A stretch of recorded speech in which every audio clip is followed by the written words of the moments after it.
Então, gente, ó, essas profecias que são mencionadas aqui no livro de Daniel e no livro do Apocalipse, o Apocalipse de João, eles estão interligados, tá? Elas estão interligadas, essas profecias. Daniel, ele profetizou numa época muito interessante, porque essas conexões, elas são tão importantes.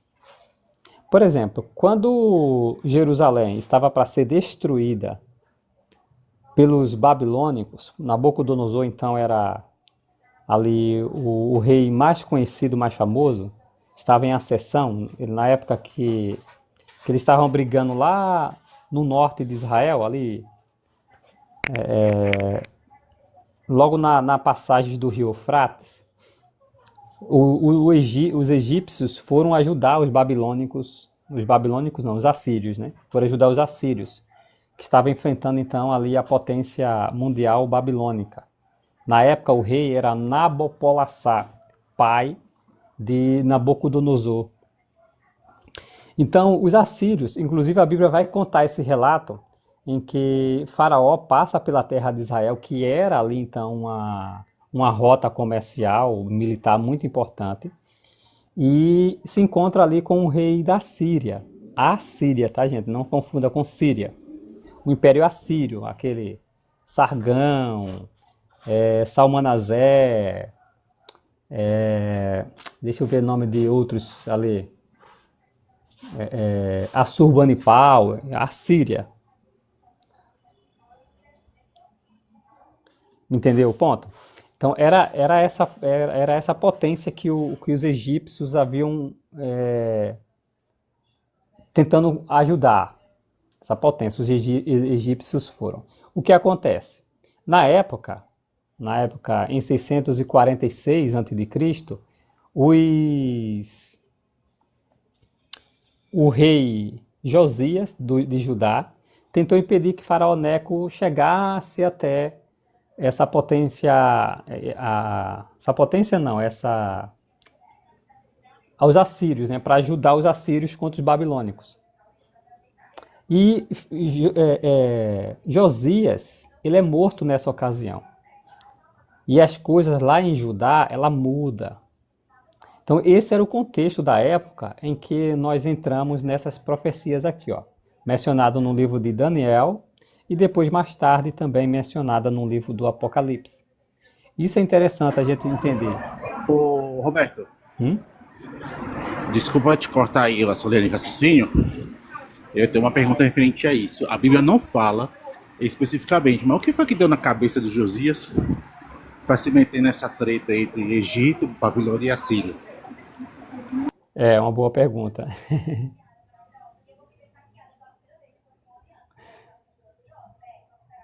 É interessante.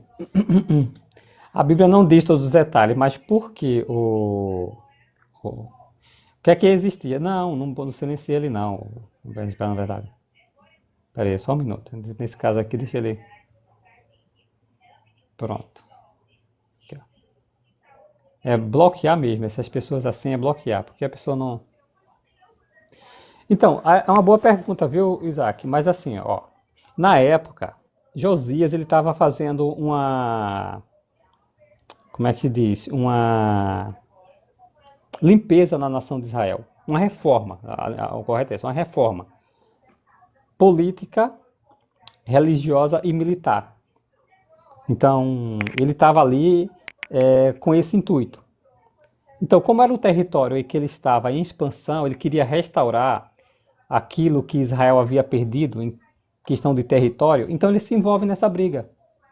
Ele entra nessa briga e tenta impedir realmente o Egito. O Egito, nessa época, ela não era essa potência mundial, tá? Quem era a potência mundial da época era a Síria. Só que a Síria estava sendo cada vez empurrada aqui para o leste, né, da Mesopotâmia, e ele estava sempre perdendo território. Nabopolassar estava dominando tudo isso. Aí eles pedem ajuda a quem é o Egito, que tem um exército razoável, mas não era suficiente para enfrentar os babilônicos. Então eles foram lá. Aí Josias foi lá para defender o seu próprio território ali. Ele enfrentou, né? Foi de cara lá com Faraó Neco e acabou perdendo a vida. Todos os pormenores nós não temos, né? E olha que curioso, olha que curioso. O registro da Bíblia bate com o registro histórico. Existem várias. Está no Museu Britânico, você pode pesquisar na internet a palavra assim, ABC, que é Crônicas Assíria-Babilônica, em inglês. A ABC1, ABC2, ABC3, ABC4 e ABC... É uma série de registros. E confirma, por exemplo, todos esses detalhes que a Bíblia menciona. Há batalhas que acontecem lá em Carquemis, no norte de Israel, bem no norte mesmo, a leste da Mesopotâmia ali, acontece essa batalha. E olha só, Jeremias registra esse detalhe. Jeremias, tanto no livro dos reis, como no livro que leva seu nome. E é registrada essa batalha. Então, o contexto para você entender essas profecias é esse, gente. Deixa eu ler aqui com vocês, tá? Ó. Primeiro o livro das crônicas, segunda das crônicas. Se você tiver a Bíblia aí, por favor. Segunda das crônicas.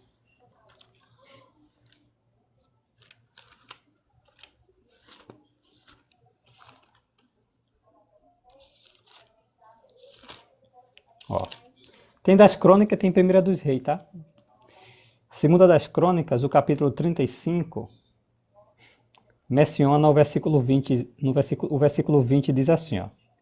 Depois de tudo isso, quando Josias tinha restaurado o templo, Neco, rei do Egito, foi lutar em Carquemis, junto ao rio Eufrates. Olha só.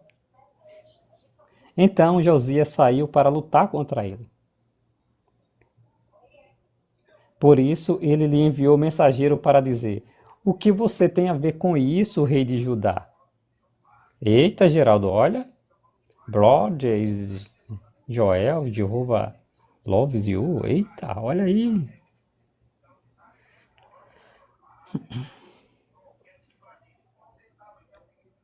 Então, olha só que interessante. Aí, continuando o texto, olha. Não estou vindo lutar contra você hoje, mas a minha luta é contra outro reino, e Deus diz que eu devo me apressar.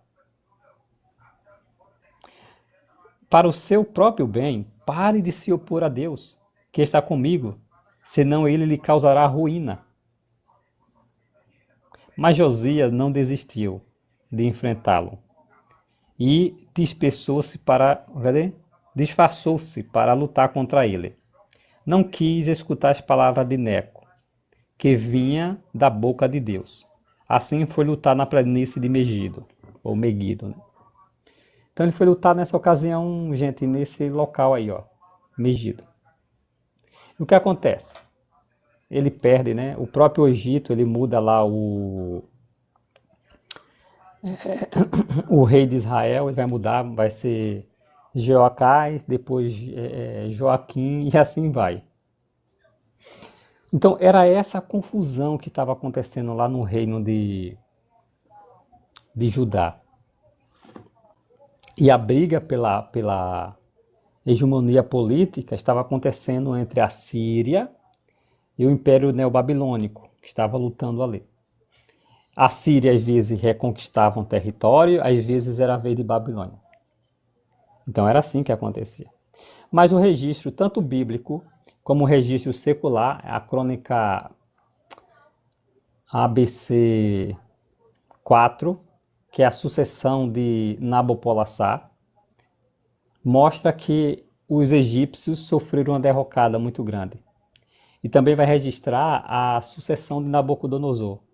Nessa ocasião, o pai de Nabucodonosor faleceu, e Nabucodonosor era príncipe herdeiro. Nessa ocasião, o registro bíblico menciona que, Jeremias menciona que Joaquim, filho de Josias, rei de Judá, reinava nessa ocasião. Era o 4º ano de Joaquim, rei de Judá, quando Nabucodonosor se tornou rei da Babilônia. Isso é confirmado pelos registros históricos. E Nabucodonosor também começou a fazer várias campanhas para expandir a sua influência, tomar Tiro, tomar o Egito, a Palestina. Isso foi aos poucos, não foi do dia para a noite. Não foi do dia para a noite, é uma guerra, imagina só, uma guerra hoje já demora. Pensa na Rússia, que achou que ia tomar a Ucrânia assim da noite para o dia. Nós temos aí mais de 2 anos de guerra, né? Então naquela época também era assim, e era muito mais difícil. Então às vezes, olha, Nabucodonosor ele vinha em campanha e às vezes voltava lá. Existia o período de intervalo, né? Existia o inverno, por exemplo, que praticamente as guerras se encerravam, né?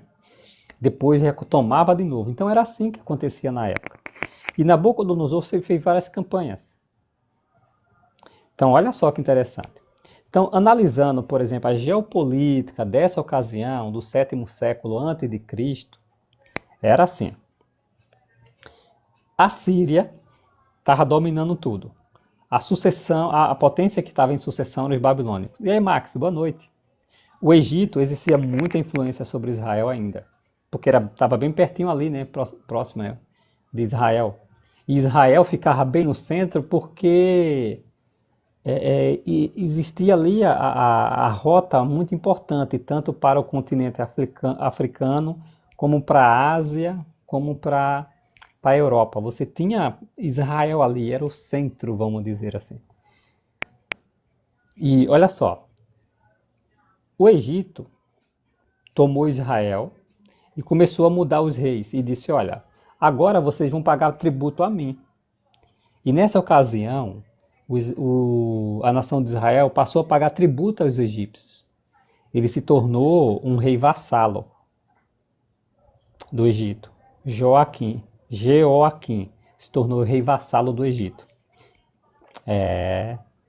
Ele fez isso, ele passou aí um bom tempo sendo o rei vassalo do Egito.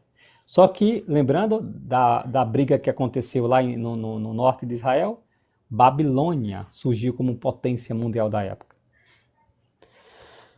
Aqui no livro de Jeremias, menciona essa briga que aconteceu lá no norte de Israel. Jeremias, capítulo 25, menciona primeiro a sucessão de Nabucodonosor, vamos confirmar isso aqui, ó. Jeremias, capítulo 25, versículo 1, que nos diz assim, ó. No 4º ano de Jeoaquim, filho de Josias, rei de Judá, isto é, no 1º ano de Nabucodonosor, rei da Babilônia, Jeremias recebeu a palavra de Jeová a respeito de todo o povo de Judá. Que interessante, né? Então Jeremias disse, olha, no 4º ano de Jeoaquim, rei de Judá, o filho de Josias, foi lá, nesse ano aí, Nabucodonosor subiu ao trono.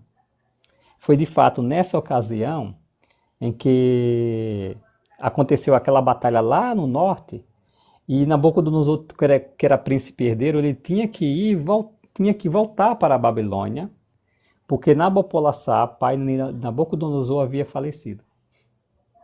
E o registro histórico, os tabletes cuneiforme, registra que de fato foi isso que aconteceu.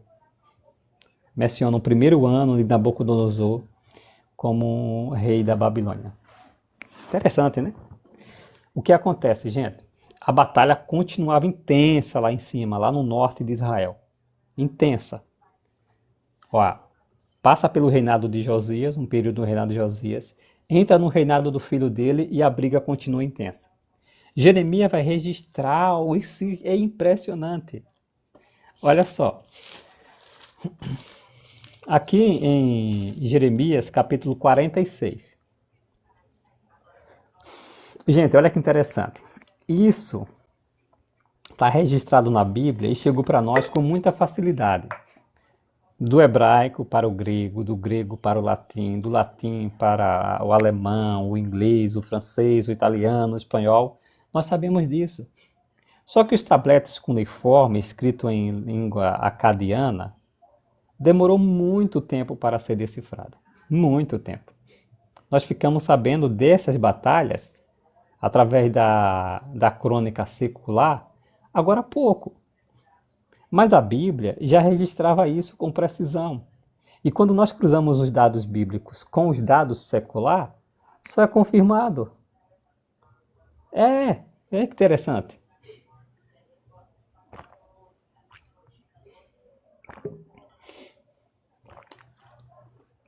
E aqui em Jeremias, capítulo 46, o versículo 6 diz assim, ó, esta é a palavra de Jeová para o profeta Jeremias a respeito das nações. Aí, para o Egito, a respeito do exército de Faraó Neco, rei do Egito, que estava junto ao rio Eufrates, em Caquemins, quando foi derrotado por Nabucodonosor, rei de Babilônia. No 4º ano de Joaquim, filho de Josias, rei de Judá. Interessante, né? Muito interessante. Então isso de fato aconteceu. Aquela batalha lá no norte foi perdida. No 1º ano de Nabucodonosor, ele conseguiu tomar ali o Egito. Só que nessa ocasião, gente, os egípcios saíram de retirada. E Nabucodonosor, volta para Jerusalém. Boa noite, irmã Ludmila.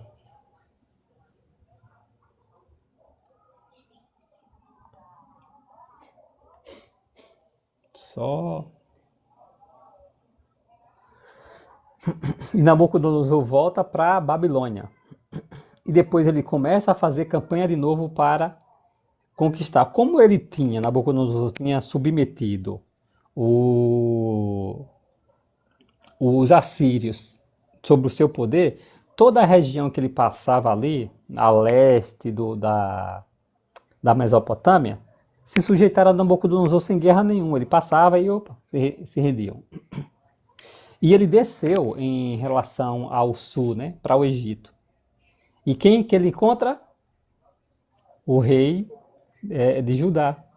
Então o que é que ele faz? Judá também se rende a Nabucodonosor. Joaquim morre, né? E quem vai assumir lá é o rei.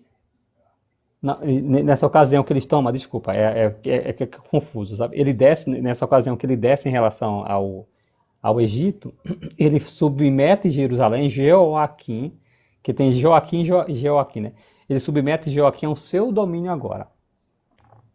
Olha só que interessante isso, gente. Esse dado é tão impressionante que nos deixa muito fascinados com os registros bíblicos. Olha só que interessante.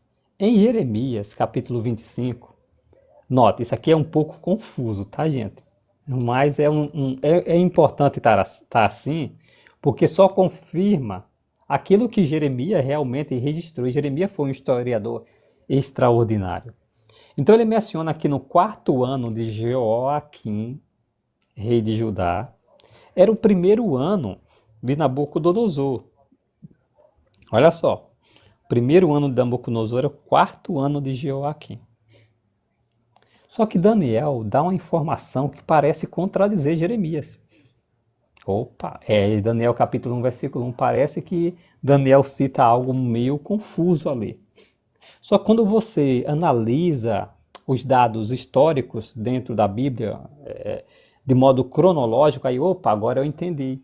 Porque Daniel escreveu isso e Jeremias escreveu isso. É muito interessante, é muito fascinante isso. Então, olha o que acontece. Quando Nabucodonosor tomou aquela região da Palestina, ele agora vai submeter Joaquim ao governo da Babilônia. Em vez de ele ser vassalo do Egito, ele vai ser rei vassalo da Babilônia.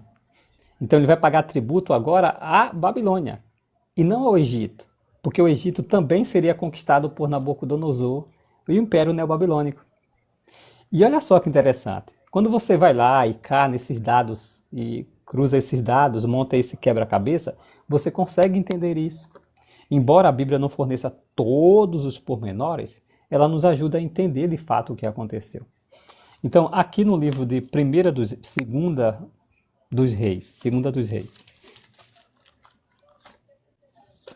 Ô, Geraldo, você está aprendendo inglês assim tão rápido? Onde, Geraldo? Onde é que você está aprendendo inglês tão rápido assim?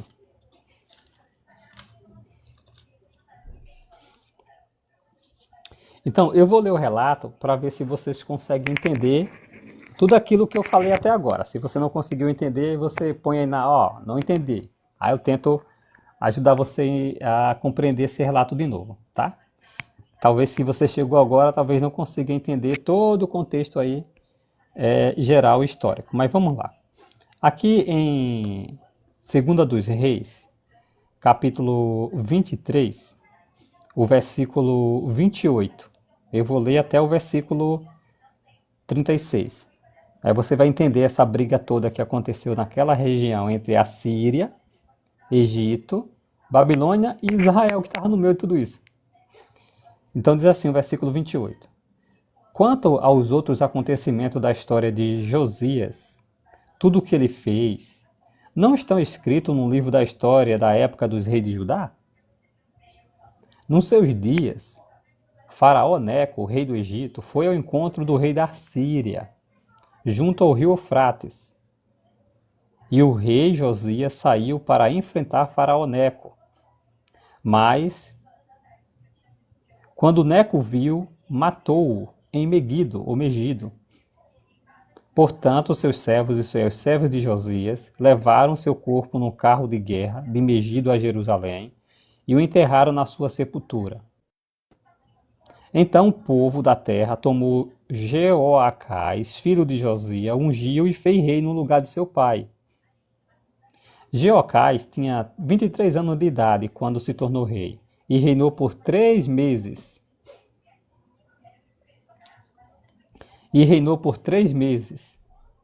Em Jerusalém. O nome da sua mãe era Amutal, filha de Jeremias de Libna.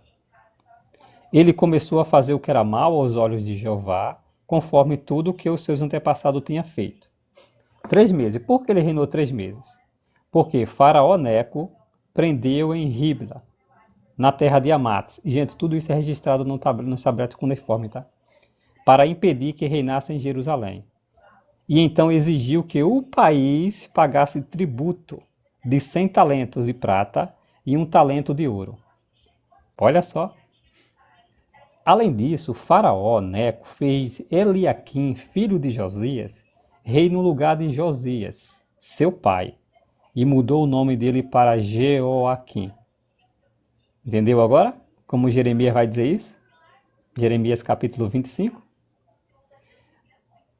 Mas pegou Jeoacás, que é irmão de Jeoaquim, também filho de Josias, e o levou para o Egito, onde morreu. Jeoaquim deu a Faraó prata e ouro, mas para dar dinheiro que Faraó exigiu, teve de cobrar tributo do povo. Ele cobrou de cada um do seu povo da terra um valor estipulado de prata e ouro para dar a Faraó. Entendi, Gera. Jeoaquim tinha 25 anos de idade quando se tornou rei e reinou por 11 anos em Jerusalém. O nome da sua mãe era Zébida, filha de Pedaías, de Ruma. Ele fazia o que era mal aos olhos de Jeová, conforme tudo que os seus antepassados tinham feito. Então, olha só, nessa ocasião, lembra? Ele estava como rei vassalo do Egito. Mas como Jeremias capítulo 46 menciona que o Egito perdeu a batalha lá no norte, e Nabucodonosor tomou aquela região, e depois vem em direção ao norte, ou ao sul, toma a Palestina também, ele vai colocar Jeoaquim agora sob o seu controle. O controle de quem? Da Babilônia. Vai botar Joaquim sob o seu controle. Entenderam? Ponto. Só que depois de 3 anos, servindo agora o rei da Babilônia, Jeoaquim se rebela também contra o rei da Babilônia, contra Nabucodonosor. Aqui, ó, no capítulo 24 de 2 dos Reis, versículo 1 diz assim: Nos dias de Jeoaquim, Nabucodonosor, rei de Babilônia, veio contra ele. E Jeoaquim se tornou seu servo por 3 anos. Mas ele se revoltou contra Nabucodonosor e se rebelou. Entendeu agora? Depois de 3 anos servindo como rei vassalo da Babilônia, Joaquim se rebelou. Então, olha só, houve uma época em que Joaquim, rei de Judá, serviu como rei vassalo do Egito, quando o Egito era uma potência, e serviu também como rei vassalo da Babilônia. Entenderam o ponto? Primeiro ele pagava tributo ao Egito, depois que Babilônia tomou a região, ele deixa de pagar ao Egito e passa a pagar à Babilônia. Simplesmente isso. Aí Daniel, olha que impressionante, gente, como é o registro inspirado. Em Daniel capítulo 3, versículo 1, diz o seguinte, ó. Daniel capítulo 3, o versículo 1.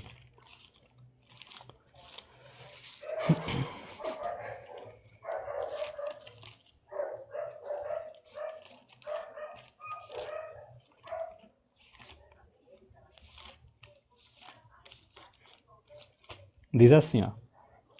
Agora linke esses textos. Linke o texto de 2 dos Reis, capítulo 24, versículo 1, com Daniel, capítulo 1, versículo 1, e Jeremias, capítulo 22, ou 22 não, 24? 24 foi? 26.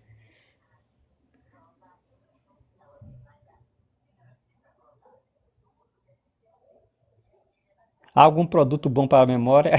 Eu quero saber, ô Gilberto. Eu quero saber se existe um bom para a memória. Ó, é porque assim, ó, vê só. Essa Bíblia aqui, olha como ela tá, gente. Eu tenho até vergonha de mostrar para vocês. Mas ela é assim, ó. São vários assuntos que eu costumo estudar escrevendo. E eu acho que talvez facilita para mim. Pelo menos para mim facilita. Eu escrevo aqui, ó. Aí eu vou escrevendo. Aí, e também eu consigo encontrar vários textos pela posição da coluna. É o poder de Jeová que ajuda, exatamente. Então, mas o Espírito Santo faz lembrar, né? Se você não estuda, o que vai sair é The King the Power. Brincadeira, tá? Se você não estuda, vai sair mais ou menos isso. Labachúria.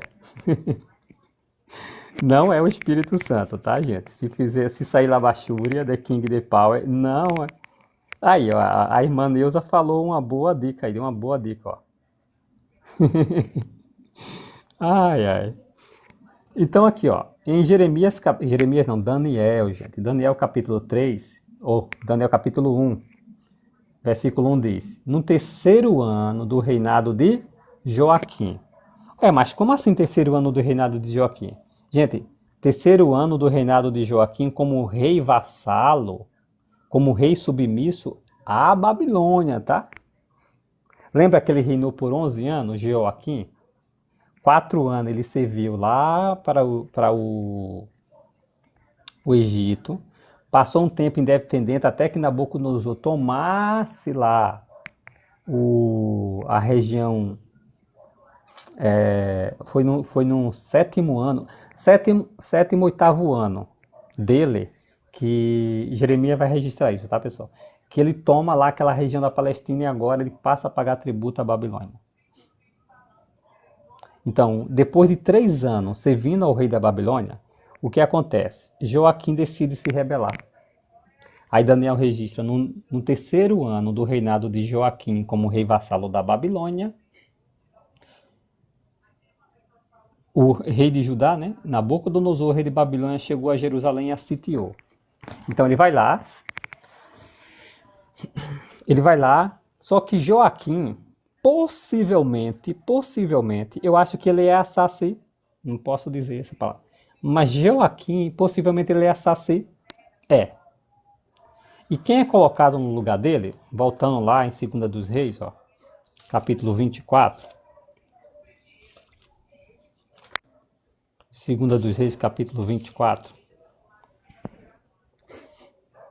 vai registrar esse detalhe todinho aqui, ó.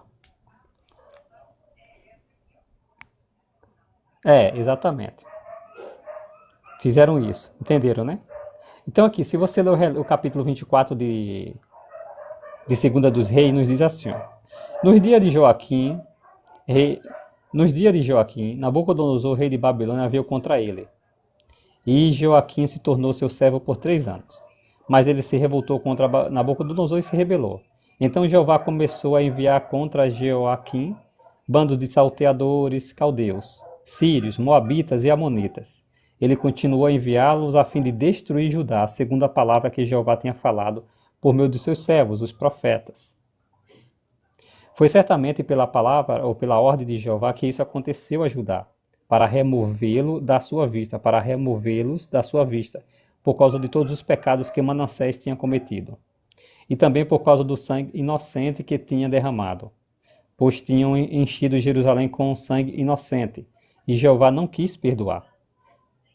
Quanto aos outros acontecimentos da história de Joaquim, tudo o que ele fez, não está escrito no livro da história da época dos reis de Judá, as crônicas, né, do rei de Judá?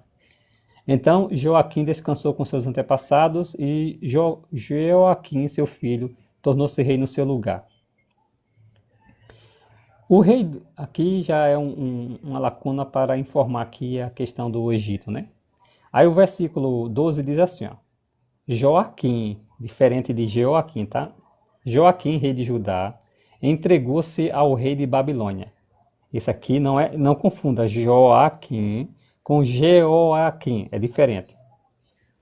Jeoaquim é um, Joaquim é outro. É bem parecido, né?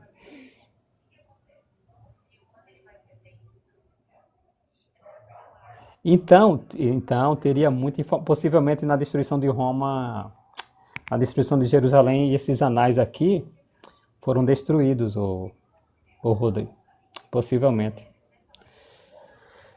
Então, olha que interessante aqui, continuando, olha só. Joaquim se entregou ao rei de Babilônia, né? E eles levaram, olha que interessante, olha só que interessante. Continuando aqui, ó. Joaquim, rei de Judá, entregou-se ao rei de Babilônia, junto com a sua mãe, seus servos, seus príncipes e seus oficiais da corte. E o rei de Babilônia, no 8º ano do seu reinado, olha que interessante, gente, levou cativo.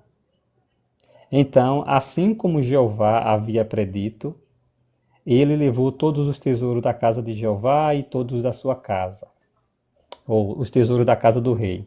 Ele quebrou todos os utensílios de ouro que Salomão, rei de Israel, tinha feito para o templo.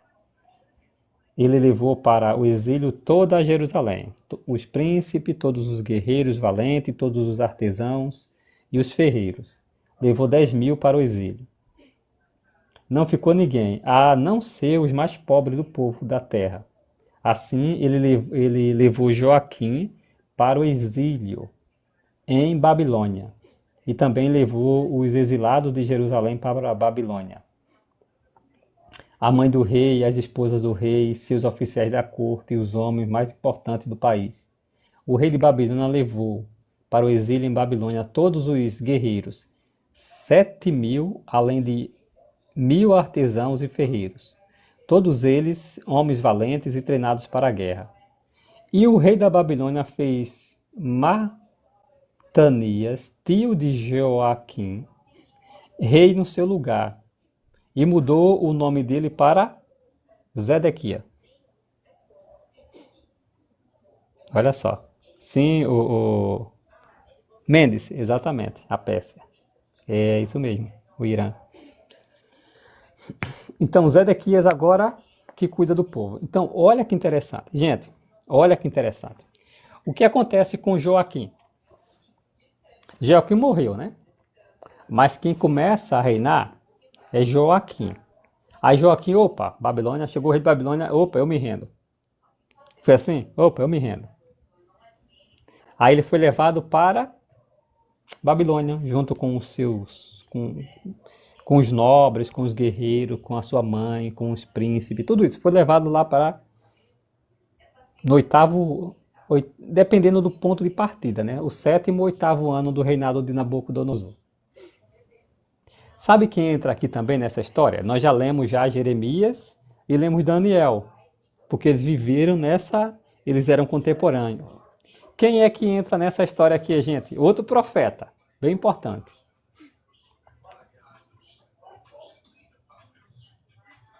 Quem é que entra? Marlene. Sou sim, Marlene. Exatamente, Mendes. Exatamente. O profeta Ezequiel. Olha só. Jeremias estava em Jerusalém. Daniel na corte. E Ezequiel no exílio junto ao rio Quebar. E olha o que ele disse. Aqui Jeremias vai informar que Nabucodonosor levou Joaquim para o cativeiro. Mas olha como inicia o livro de Ezequiel. Ezequiel capítulo 1, versículo 1 e 2. Olha como inicia, olha como a Bíblia, gente, olha como você vai linkando tudo isso e fica simplesmente fascinado com esses detalhes, esses pormenores. No 30º ano, parece se referir aqui à idade do profeta Ezequiel, no 4º mês, no dia 5 do mês, quando eu estava entre o povo exilado junto ao rio Quebar, os céus se abriram e eu comecei a ter visões de Deus. Agora olha o que diz. No dia 5 do mês, no 5º ano do exílio de quem? Do rei Joaquim. Ezequiel, filho do sacerdote Buzi, recebeu a palavra de Jeová junto ao rio Quebar, na terra dos caldeus. Ali a mão de Jeová veio sobre ele. Deus falava com seu povo na corte de Babilônia, em Jerusalém, no meio do cativeiro. Exatamente, Mendes. Então, por isso que as informações de Daniel, Ezequiel e Daniel, ou Jeremias, né? Jeremias, Daniel e Ezequiel, eles se complementam, gente. Este é o contexto para você entender essas profecias aqui, mencionadas no capítulo 7 de Daniel, e essa estátua aqui mencionada no capítulo 2 do profeta Daniel. Essa visão aqui quem tem Nabucodonosor e que é lembrada por Daniel e depois lembrada interpretada por ele, né, o rei Nabucodonosor. E aqui ele é mencionado também no capítulo 7, essas visões aqui. Essas visões elas estão interligadas. Por isso que é tão importante entender o contexto histórico, entender quais eram os profetas que viveram na época. Senão você acaba passando informação que não são verdadeiras. Então, nota só, gente, olha que interessante. Nota só, nós lemos aqui Jeremias, nós lemos aqui o livro que Jeremias também escreveu, que é 1ª e 2ª dos Reis. Ele menciona todos os dados geográficos. Olha, o rio Eufrates, menciona a batalha que estava acontecendo entre a Síria, o apoio que o Egito estava dando à Síria, a sucessão ali do Império Neobabilônico. Tudo isso estão todos conectados. E você tem Jeremias dando detalhes, você tem Daniel dando também detalhes, e depois o profeta Ezequiel também dando detalhes sobre esses acontecimentos. Então, quando você entende todo esse conjunto de informações, você consegue entender essa interpretação. Entendendo as interpretações de Daniel, com base nessa estátua mencionada no capítulo 2, mencionado no capítulo 7, você consegue entender de forma bem mais simples o livro do Apocalipse. Entendeu? É por isso, se você pega Daniel capítulo 7, você vai ver Daniel mencionando o leão com asa, o urso com 3 costelas na boca, o leopardo com 4 cabeças e 4 asas e um animal com 10 chifres. Quando você pega Apocalipse capítulo 7, você vê todos esses animais num só animal. E olha, é mencionado de baixo para cima. É mencionado em Apocalipse 13, um animal com 10 chifres, parecendo leopardo, com pata de urso e boca de leão. É o contrário, né? Entenderam o ponto? Quem foi que não conseguiu entender esses detalhes históricos aí?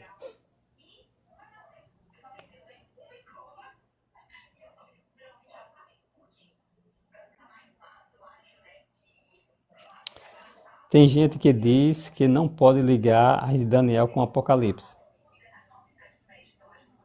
Pois é, Mia. Essas pessoas não querem entender a Bíblia solta, né?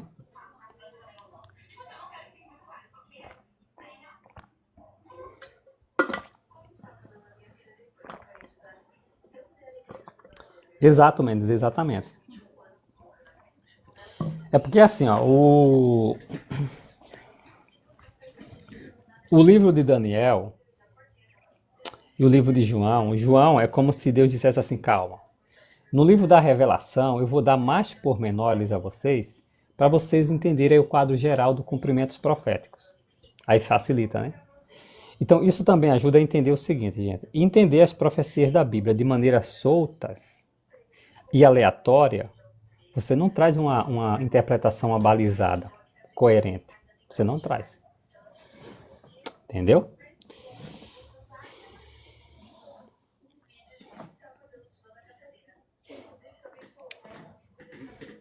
Fala, Regis. Boa noite. Entendeu aí, pessoal? Esses detalhes? Que foi não entendeu essa questão aí da...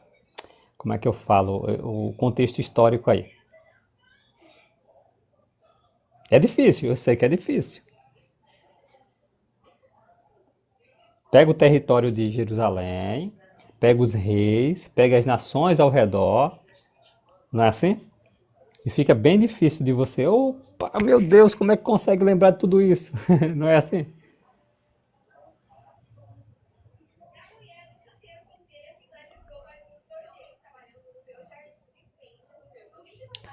É difícil ou não é difícil, Sônia? Acho que ela falar espanhol. Não é difícil ou não? É difícil. Oi?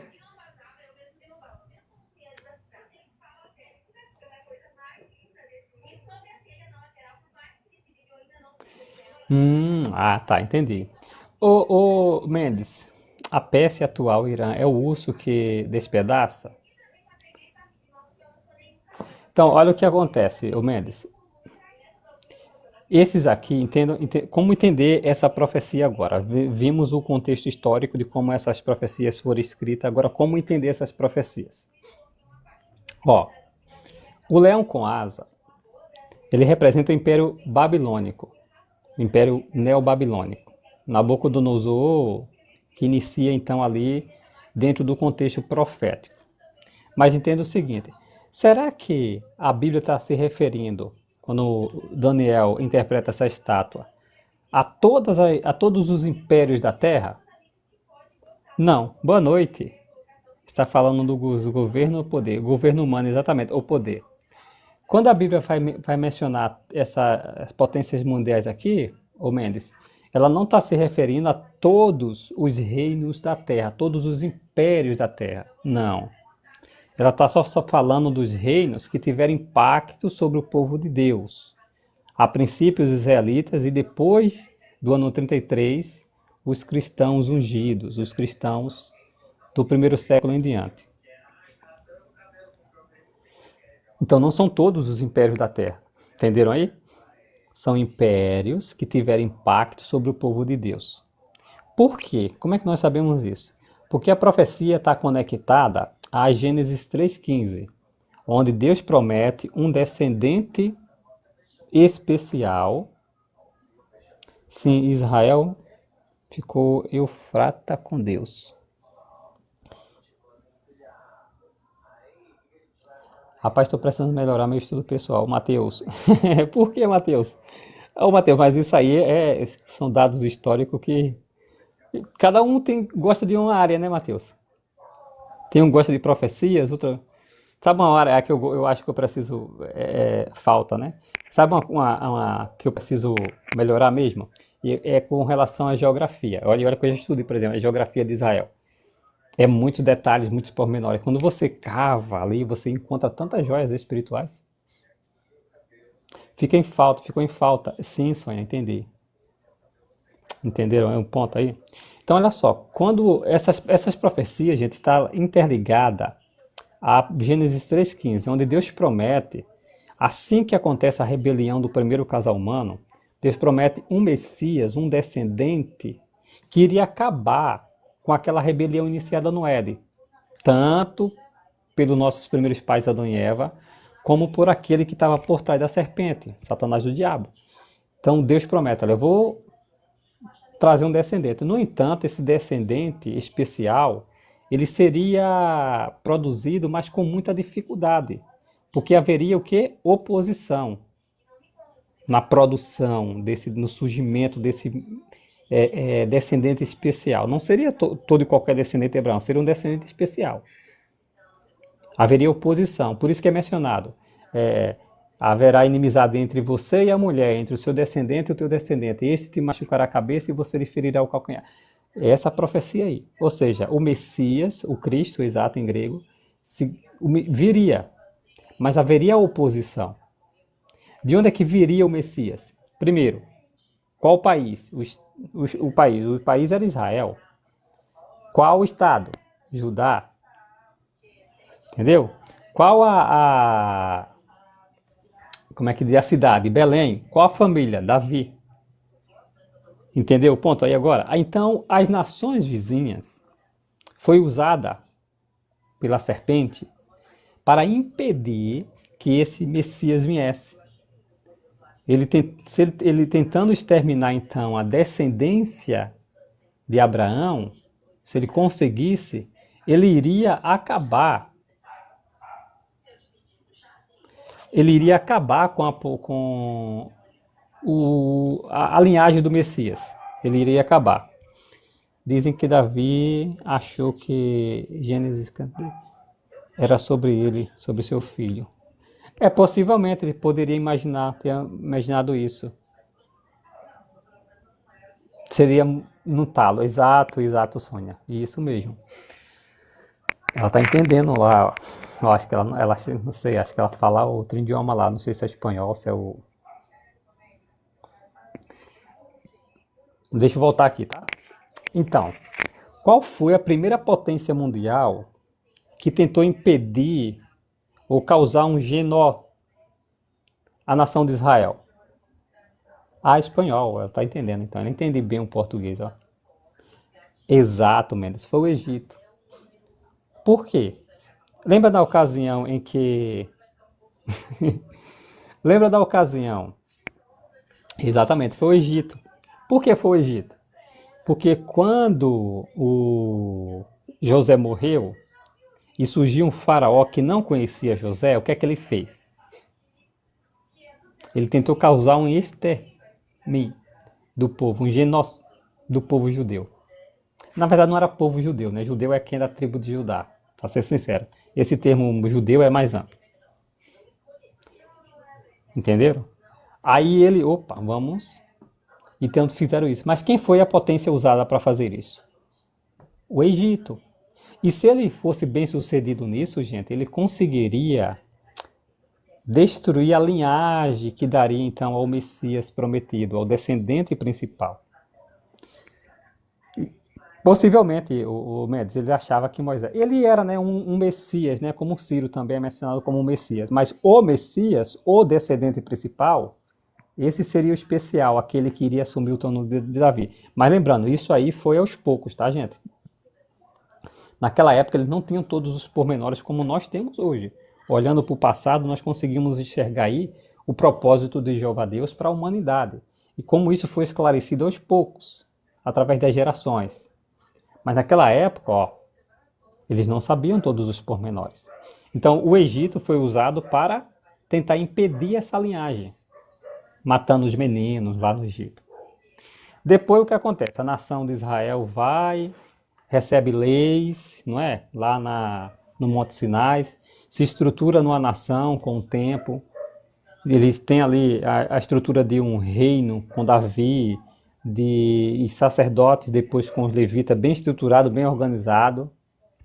Só que depois a nação de Israel começa a se rebelar.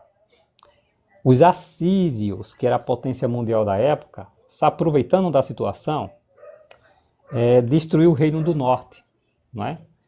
Sargão começa ali Sargão é mencionado em Isaías, tá, gente? Sargão era um rei que as pessoas achavam que não existia. A Bíblia mencionava ele, mas a história não fazia menção nenhuma dele. depois de Sargão II. Sargão II é um dos reis da Síria mais conhecidos. E Sargão foi ele quem deu início à conquista de Samaria. Aí depois vem... Foi Sargão, meu Deus do céu, agora me confundi agora. Sargão? Ou foi Salmanasé? É mencionado na Bíblia ele, né?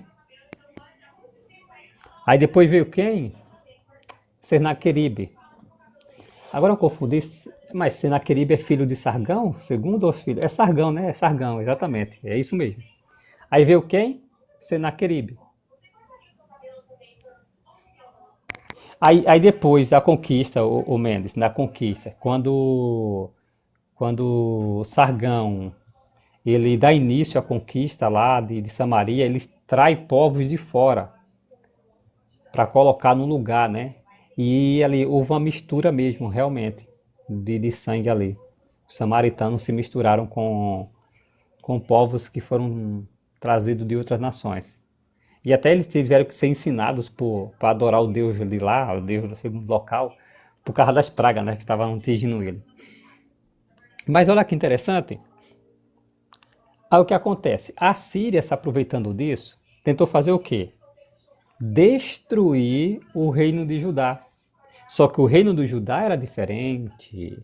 O reino de Judá tinha um pacto com o Deus de Israel, de que daquela tribo, daquela linhagem que começou com Davi, haveria de sair um descendente prometido. Então, novamente, a potência mundial, agora a Síria. Manassés foi um rei bem ruim, mas depois se arrependeu, né, Sônia?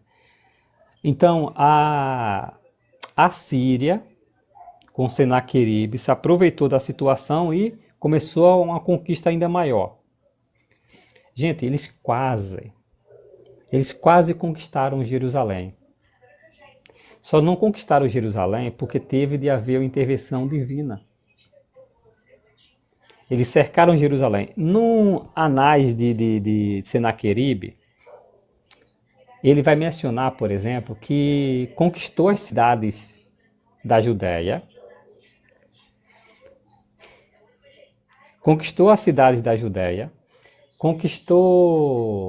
fez com que o rei Ezequias pagasse tributo a ele e fez de Ezequias um pássaro numa gaiola, porque eles haviam conquistado todas as terras ao redor. E de fato o registro bíblico menciona isso. É claro que no relato de Senaqueribe ele vai exagerar. Ele vai dizer que o valor do dinheiro é bem maior, que as cidades que ele conquistou foi bem mais. Ele menciona isso. Parece que é uma jactância mesmo, comum, que acontecia com os reis quando conquistavam terras. O que acontece? O profeta Isaías era o profeta nessa ocasião. E ele diz o seguinte. Pronto. O profeta Isaías diz o seguinte. Não se preocupe. Os assírios não vão conseguir atirar uma flecha. Exigia muita fé, não exigia? Os assírios veio, debocharam lá dos judeus, riram da cara dele. Disseram, nós conquistamos tal terra, tal terra, tal terra, tal terra.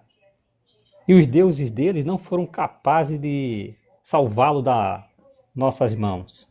Será que Jeová vai conseguir salvar vocês? Não deixe que Ezequiel engane vocês com palavra vazia, dizendo que vai recorrer ao Egito, que vai fazer isso e aquilo. Não confie nele. E Jeová não vai salvar vocês. Numa só noite, o anjo de Jeová matou 185 mil guerreiros assírios.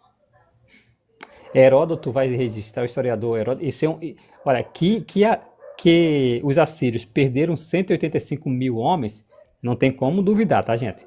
Isso, com relação a ser certo, com relação a isso, não tem como. Os historiadores também confirmam isso. Heródoto, por exemplo, vai dizer que uma praga de ratos matou numa só noite 185 mil assírios.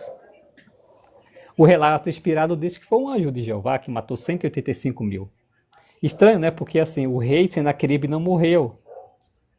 Todos os outros morreram, menos Senaqueribe. O registro bíblico menciona isso. Senaqueribe sobreviveu. E depois de um bom tempo, acho que 18 anos, pelo relato, ele foi morto pelo seu próprio filho. E a Bíblia menciona exatamente isso. que os filhos de Senaqueribe o mataram e Esaradom, é mencionado também na Bíblia, se tornou rei no lugar de Senaqueribe. O registro inspirado concorda com isso, a história é verdadeira. Entendeu? Então, mas novamente, os assírios tentaram impedir que o descendente fosse produzido. Entenderam aí? Aí, gente, aí entra aquele contexto que eu mencionei, né? A nação de Israel se tornará rebelde e tal, e quem vem aqui é a potência mundial. A Síria começou, os babilônicos começou a conquistar território, de modo a enfrentar os assírios. A Babilônia, melhor dizendo, né? Os assírios se tornaram, os babilônios se tornaram poderosos a ponto de enfrentar os assírios. E nessa ocasião, a Babilônia deu um golpe na nação de Israel. Destronou o rei. Tirou de lá o rei Zedequias. De acordo com o profeta Ezequiel, o trono de Jeová, que era ocupado pela dinastia de reis da casa de Davi, ficou vago. Isso se encaixa na expressão de Jesus em Lucas capítulo 21, versículo 24, chamado de os tempos dos gentios, ou os tempos das nações. Que nações são essas? São essas nações animais, ó. E a Bíblia dá detalhe de quanto tempo duraria essas nações animais governando. Porque Nabucodonosor também vai se tornar igual ao animal. Lembra? Agora que Nabucodonosor é uma ilustração. Jeová está dizendo, olha, assim como Nabucodonosor se tornou com um animal por 7 tempos, eu vou permitir que essas nações também, como semelhantes a animais, dure por esse tempo aí. Só que é um dia por um ano, que vai dar 2.520 anos. Iniciando com a Babilônia, a potência mundial babilônica. Então os babilônicos, que é a cabeça de ouro, foram lá e conquistaram Jerusalém, destruíram o seu templo, e também tiveram impacto sobre o povo de Deus, os israelitas. Entenderam aí? E esse aqui, gente, foi profetizado. Depois Daniel e o sonho de Nabucodonosor vai mencionar os medos e os persas que lutaram junto e conquistaram Babilônia no ano 539, que permitiu os judeus voltarem para a sua terra. O tempo dos gentios finalizou com a independência de Israel em 1948. Mas a partir de quando, o Felipe? E quanto tempo durou os tempos dos gentios?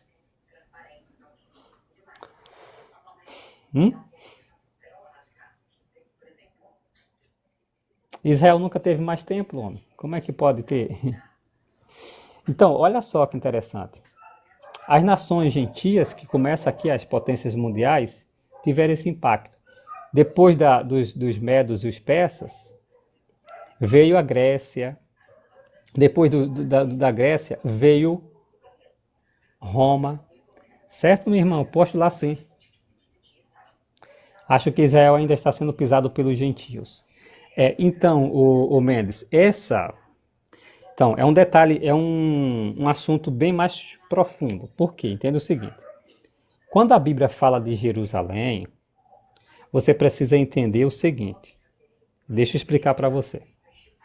Quando a Bíblia fala de Jerusalém, é preciso entender se ela está falando da cidade em si, ou se ela está falando do que a cidade representava. Entenda isso. O que a cidade representava? Tem que diferenciar. Existia a cidade de Jerusalém e o que ela representava. Entendeu? Então não confunda a Jerusalém atual com a Jerusalém bíblica. É diferente. É diferente, tá? Porque, ó, por exemplo, quando você para um pouco e pensa, quando Deus fez um pacto com Davi, aí vamos novamente para os textos bíblicos. É isso mesmo, Felipe. Mas quando foi que iniciou, Felipe? Esses tempos dos gentios. Entendeu?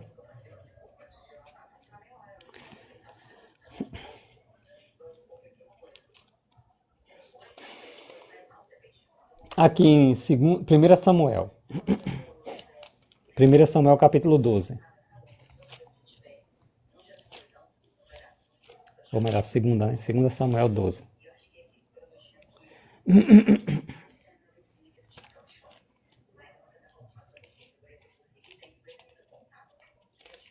Ou 2 Samuel 7, desculpa, 12.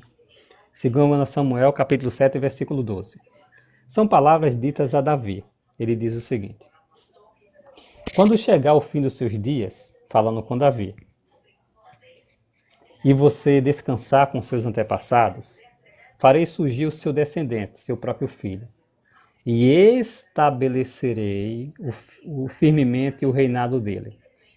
Olha só, o versículo 16 diz: quanto a você, sua casa e seu reino estarão firmes diante de você para sempre, e seu trono ficará firmemente estabelecido para sempre. Então, olha só que interessante. O reino de Davi seria estabelecido, seu trono seria estabelecido para sempre. Não haveria fim do seu reinado. Mas olha que interessante. Quando Davi morre, quem assume é Salomão. Mas sabe aonde a Bíblia menciona onde Salomão se sentou? Sabe?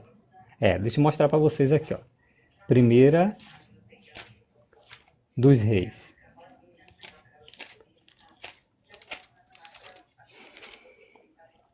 Primeira dos Reis, capítulo 29, versículo 23.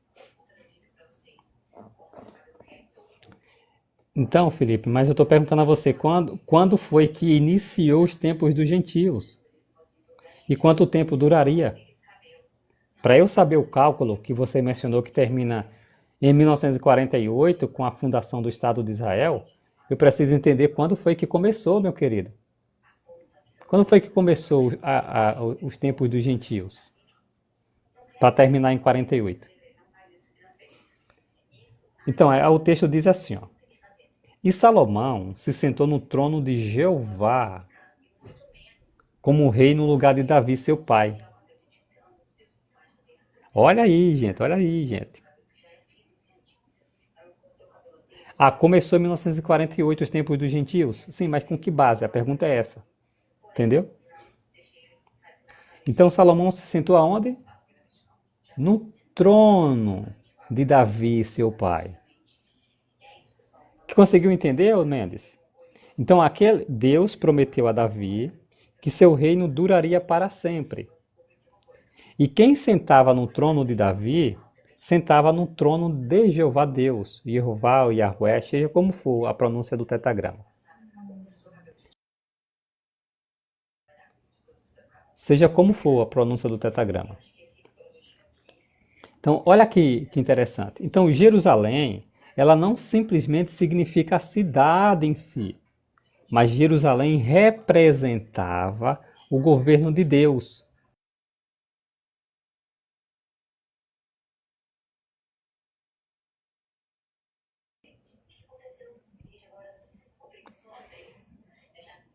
Só um minuto, tá, gente?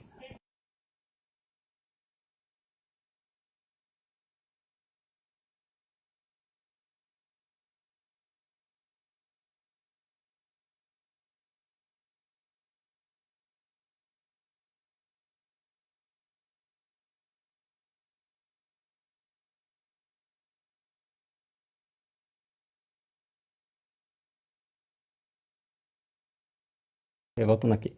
Depois eu posto lá o M, lá no vermelhinho. Se você chegar aqui no meu perfil, você tem lá.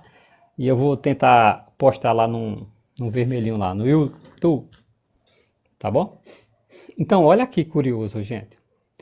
Então, quando você para e pensa um pouco sobre Jerusalém, não é simplesmente a cidade de Jerusalém, mas o que a cidade representava. O que a cidade representava. Olha que curioso. Então, por isso que acontece das pessoas imaginarem que é a cidade de Jerusalém. Mas não é. Não é. Por quê? Como é que nós sabemos disso?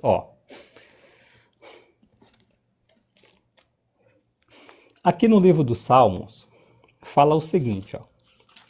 Lembrando que a cidade de Jerusalém tinha lá o governo de Deus, representando ali pela dinastia do rei Davi. No Salmos 49, ou melhor, 48, o versículo 1, deixa eu só puxar aqui um pouco mais a cadeira, tá? Pronto. O versículo 1 diz assim, ó. Jeová é grande e digno de todo louvor. Na cidade do nosso Deus, no seu santo monte, belo por sua altura, a alegria da terra inteira. É o Monte Sião no extremo norte, a cidade do grandioso Deus. Essa é uma citação até dita por Jesus no Sermão da Montanha. Não jure por Jerusalém, porque é a cidade do grande rei. Olha. Então, a cidade de Jerusalém não é simplesmente o que é, né? Não é a simples cidade, mas o que ela representava. Quando você fala, quando eu falo assim, quando você vê na notícia assim, Casa Branca ou Washington, o que é que vem em mente para vocês?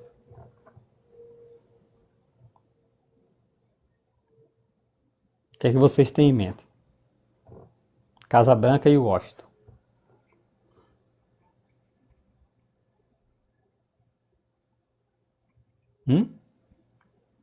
Quando eu falo do símbolo do governo norte-americano. E quando eu falo, por exemplo, de Moscou ou Kremlin?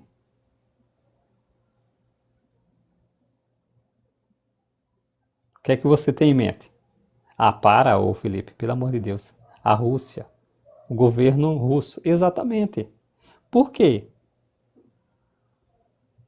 Por quê? Ou quando falo Brasília ou Itamaraty, né? Você está associando isso a um governo. Então, quando a Bíblia fala de Jerusalém e Sião, ela está falando mais do que simplesmente a cidade de Jerusalém, mas o que a cidade de Jerusalém representava. Ela representava o governo de Deus através da dinastia de Davi. Mas o que é curioso é o seguinte: o que foi que aconteceu com a dinastia de Davi? Quando chegou aqui, ó, a nação, o Império Neobabilônico, a potência mundial babilônica. O que aconteceu com a dinastia de Davi? O que aconteceu com o trono de Jeová, que ficava em Jerusalém? Oi? Lembra dos profetas que viveram nessa época? O profeta Jeremias, o profeta Daniel e o profeta Ezequiel. Por isso que tudo isso está interligado. O templo foi destruído. Mas olha só, Mendes, o que antes do templo ser destruído e de último rei, Zedequias, ser tirado do trono, se encontra aqui em Ezequiel, gente. Ezequiel capítulo 21. Nessa ocasião, Jerusalém seria cercada pela última vez. E Deus indicou isso a quem? Ao profeta Ezequiel, que estava no cativeiro babilônico. Lembra que ele teve aquelas visões das coisas repugnantes que estava acontecendo lá em Jerusalém? Ele estava lá no rio Quebar, lá na Babilônia. Mas ele foi levado em espírito a Jerusalém e viu aquelas coisas repugnantes, quase 4 coisas repugnantes. Não é? A adoração do sol, as mulheres chorando por Tamuz, tudo isso. Que impressionante, né? E aqui, ó, em Ezequiel capítulo 21,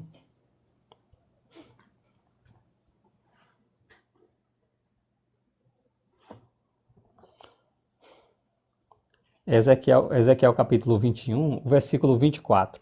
Lembrando, nessa ocasião em que Ezequiel estava profetizando, quem estava lá no poder era Zedequias, eu já vi sua pergunta, Mendes.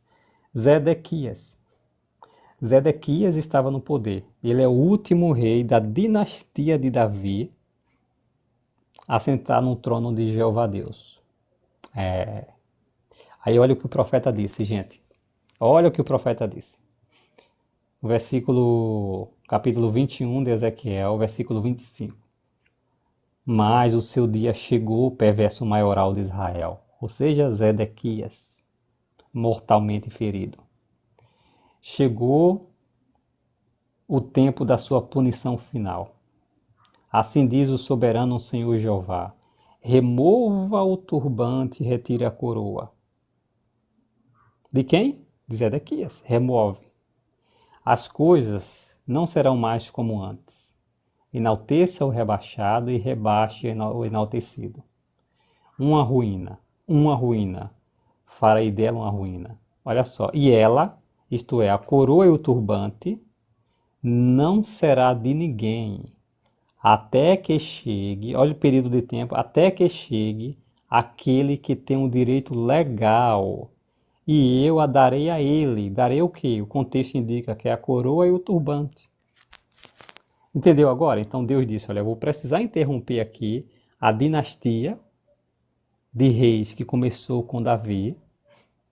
Vou dar um tempo, vou dar mais a ninguém, e só vou dar essa coroa, esse turbante, a quem tem um direito legal, que é mencionado nas profecias messiânicas como em Gênesis como um Siló, ou Messias prometido. Seria dado a ele. Mas note, haveria um tempo em que o trono de Jeová Deus ficaria vago. E quem foi que iniciou então a conquista de Jerusalém? É isso mesmo, Mendes. Quem foi que iniciou a conquista de Jerusalém? Nabucodonosor. Foi ele que destronou o reino que representava Deus na terra. Era. Agora, será que é coincidência esse rei e Daniel registrar para nós todos esses eventos no seu livro? Dentro desse período, o período do Império Neobabilônico? Nabucodonosor ter essa imagem aqui que representa a sucessão de potências mundiais, e depois o próprio Daniel ter essas visões aqui que representa nações animais, e Nabucodonosor ter se tornado ele mesmo como que um animal por 7 tempos, por 7 anos, e recobrar a consciência de que o Altíssimo é governante no reino da humanidade, que ele dá a quem ele quiser? Não pode ser mera coincidência, gente. Tudo isso tem que estar interligado. Ezequiel, Daniel e Jeremias eram profetas do Deus verdadeiro. E essas informações aqui têm a ver com o nosso futuro. Então começou o quê?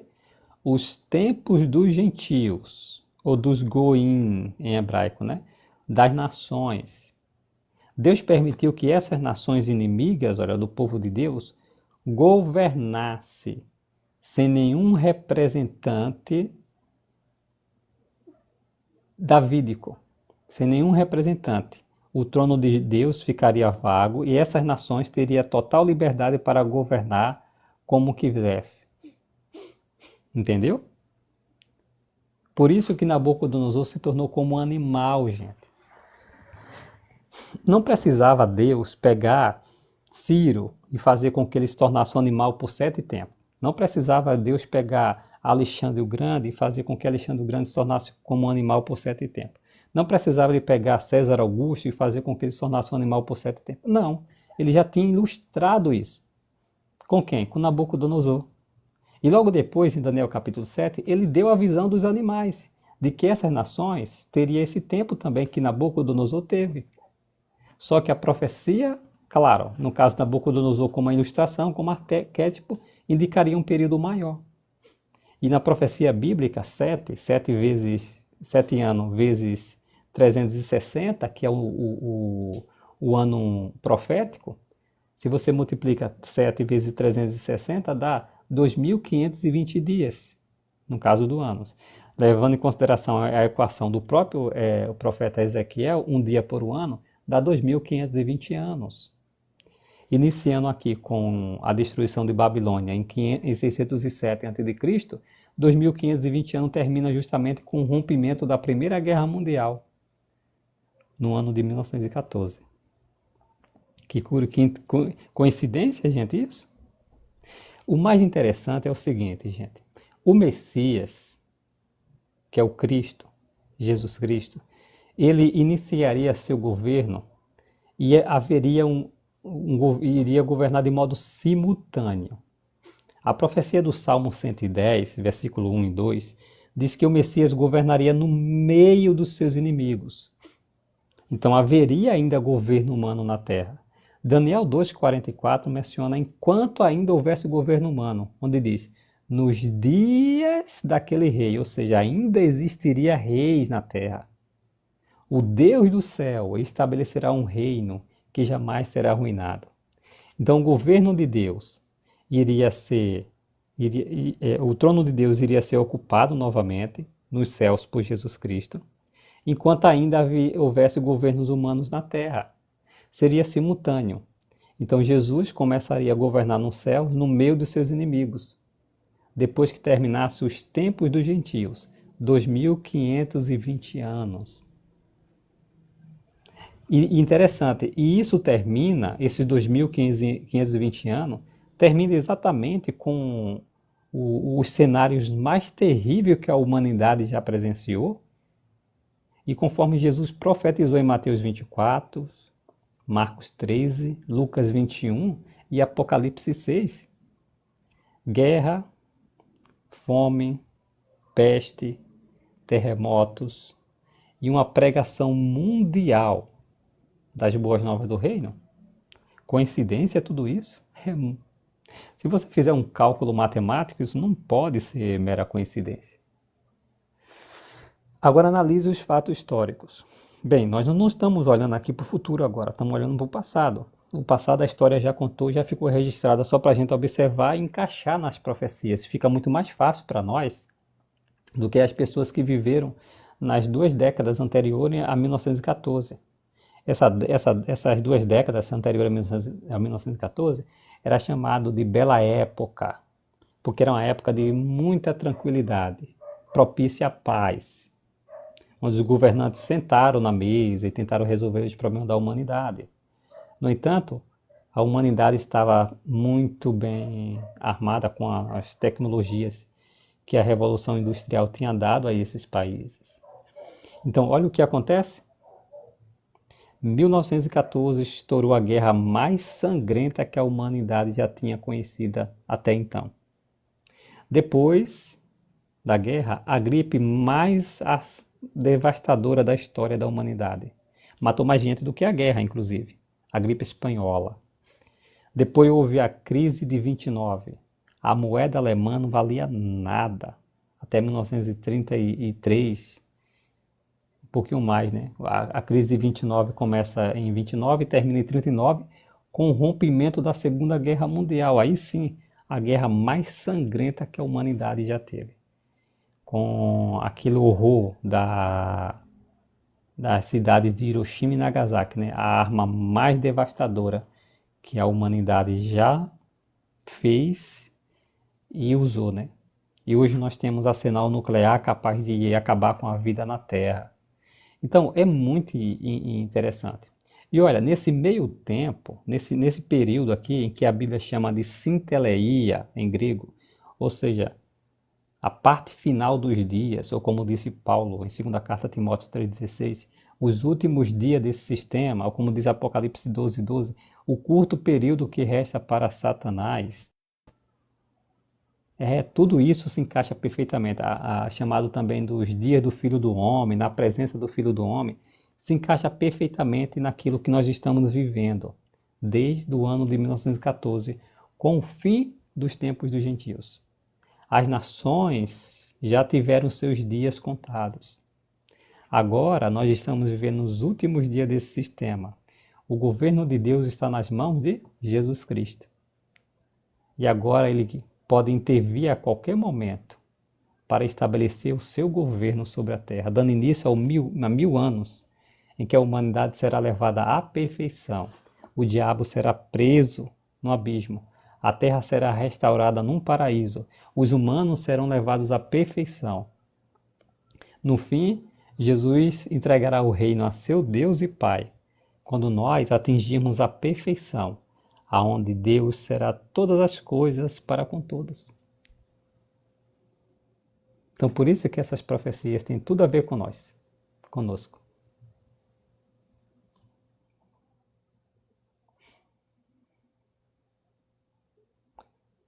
Pronto? Eu vou tentar colocar lá, gente, no vermelhinho.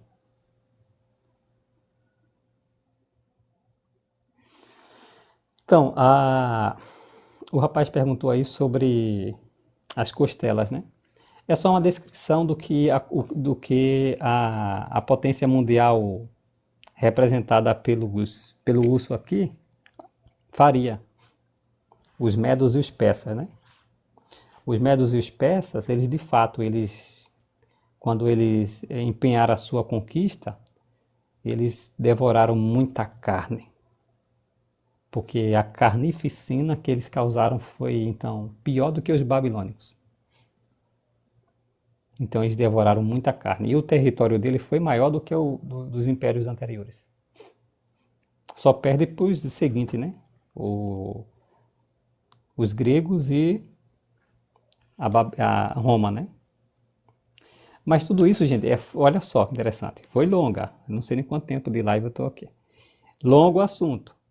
Mas isso tem tanta informação no livro de Daniel, de Isaías, que tem a profecia da última fera aqui, que nos leva à Babilônia, que tem um chifre pequeno que arranca 3 chifres, até chegar aos Estados Unidos da América, né? Tem a potência mundial anglo-americana, que é os Estados Unidos e a Grã-Bretanha.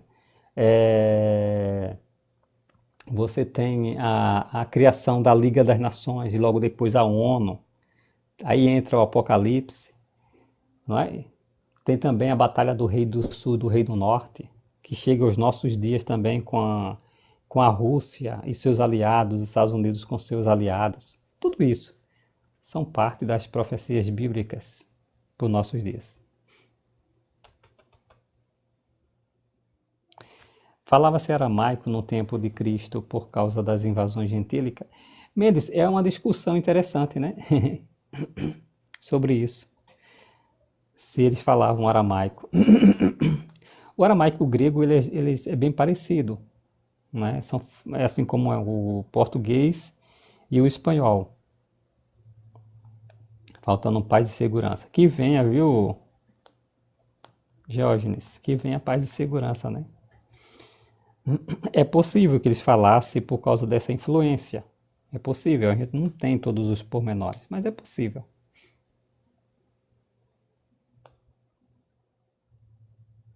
Normalmente era isso, Isaac. Os povos tinham duas línguas, por exemplo, os gregos. Os gregos, quando dominaram, ele invadiu ali aquela região e trouxe ali a cultura grega e a língua grega, que vai ali. Isso, o arameu é exatamente. Rapaz, essa questão de rastrear línguas é complicado, viu, Mendes? Eu não. Possivelmente, você tem essa questão, mas é muito difícil, meio complicado rastrear esses idiomas, não é tão simples assim.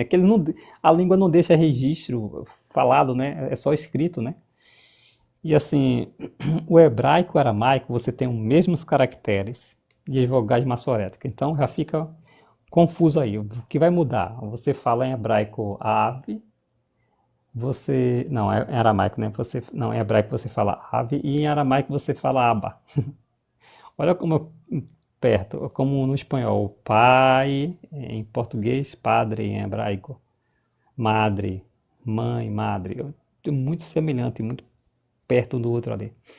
Então, assim, é possível sim que porque você tem muitas derivações, você tem o siríaco, né? Que vai dar esses dialetos, essas variações todas. Então é bem complicado isso.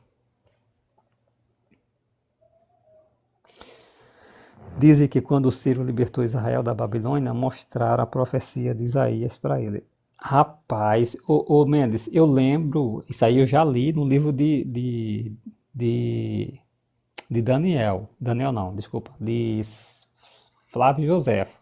Foi quando Alexandre o Grande chegou a Jerusalém. Flávio Josefo registra isso, que entregaram lá o profeta Daniel. Mas esse aí que você falou é novidade para mim, eu não sei. Agora, porque porque eu já li sobre Flávio Joséfo, ele fala sobre Ciro, mas ele não diz isso. Agora ele vai dizer, por exemplo, não sei se você esteja confundindo. Quando Alexandre o Grande vai lá, assim, aí a profecia é mostrada a ele, Alexandre, né? Os sacerdotes mostram lá a profecia de Daniel e eles poupam Jerusalém, os gregos poupam Jerusalém por isso. Mas Flávio Joséfo registra isso, exatamente, né? Aí por volta do ano 300 e alguma coisa, 319, não, bem antes, 332, né? Essa campanha. Não, foi Ciro, exatamente. Mas talvez tenha confundido, né? Ciro e... Mas então, aí, gente, como são tantos pormenores? Oi, Luciana, Flávia, boa noite, minha irmã, tudo bem?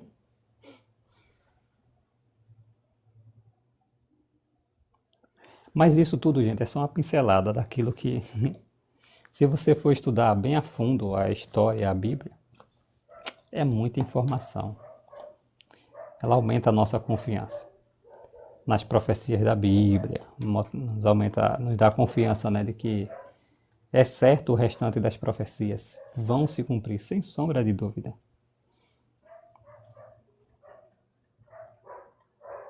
Tá bom? Gente, muito obrigado, tá? Eu vou ter que sair agora, vou ter que finalizar.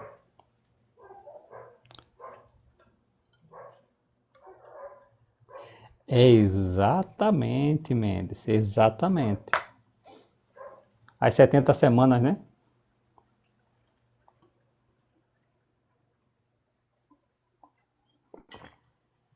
Fala, Isaac. Robertão, uma pergunta antes de você ir embora. Ô, Luciana, eu vou postar. Se você for no meu perfil, tem lá o link do vermelhinho, o YouTube. Eu vou postar essa live lá. Você assiste novamente depois. Ou você assiste depois, né? Fala, Isaac. Meu querido, me fala uma coisa. O livro de Macabeus, ele é dividido em dois, pelo que eu me lembro. Cara, por que você acha que o Macabeus não entrou no cano bíblico, sendo que Esther entrou? E Esther praticamente é um fundo histórico também, apesar que a gente entende que por trás teve orientação divina nos acontecimentos ali. E o do Macabeus também É, tem a libertação e a purificação do tempo, o Hanukkah. são 4, né? São 4 Macabeus. Sabia? É 4 ou é 5 Macabeus. Ah, pensei que era dois só. É porque 2 está na Bíblia Católica, né? Mas na Bíblia, a, a igreja ortodoxa tem terceira e quarta Macabeus.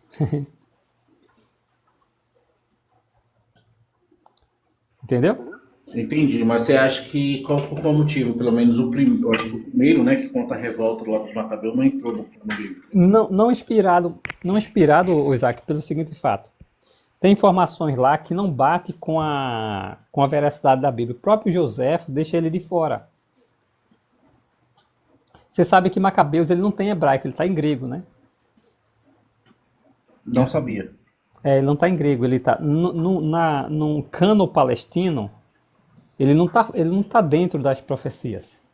Ou ele não está dentro da história, no cano palestino.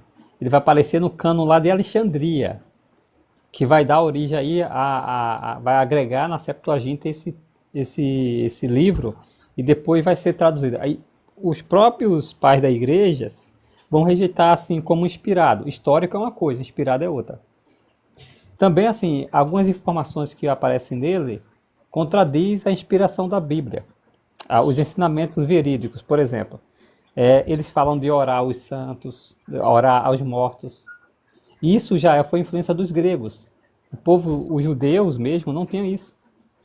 E assim, há uma divisão entre eles, né? Porque assim, Aqui, tecnicamente a gente já conhece a história. desligou teu áudio. É o seguinte, o Lemente fala. Tá desligando teu áudio todo momento. Peraí, ó, calma aí.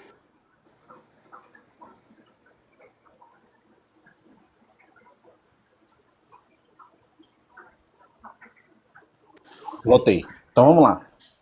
O Le Mendes falou aí que ele é um livro histórico, ele, não, ele seria livro histórico, mas o Esther também, você percebe que ele é muito livro histórico. Nem Mas o, ele, nem o ela tetragrama é não, citado. mas ela não contradiz o restante da Bíblia, né? E assim como lá o dia da.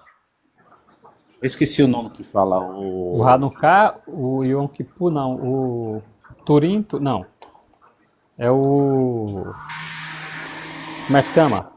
Esqueci o nome lá, da festa de Esté, tá falando, em Adar. Isso, que É, tem a celebração é de o, Esther e tem a do Hanukkah, que é após a vitória o do Purim, Macabeus. o Purim. Isso, por aí. Purim.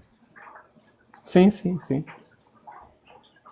Ó, como histórico, tudo bem, mas como inspirado, não, entendeu? A citação final, acho, do livro, mostra claramente que ele não é inspirado. Ele próprio diz assim: eu tentei fazer o meu melhor na escrita. Também Flávio José menciona isso, né? Ó, eu tentei fazer o meu melhor na escrita. Se ficou bem, tudo ok, que bom para vocês. Se não ficou, foi o esforço que eu fiz para fazer o meu melhor. Acha que Jeová iria dizer isso?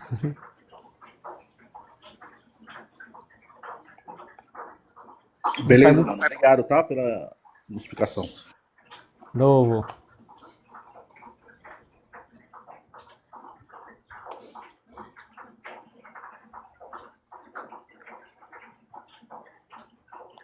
Gente, valeu, tá? Se vocês quiserem ver essa. Eu vou baixar e vou postar lá na rede vizinha lá, o vermelhinho. Aí você pode, aqui no meu perfil, você clica lá e tem um link direto para o vermelhinho lá. Aí eu vou postar e vocês podem ver então essa live novamente.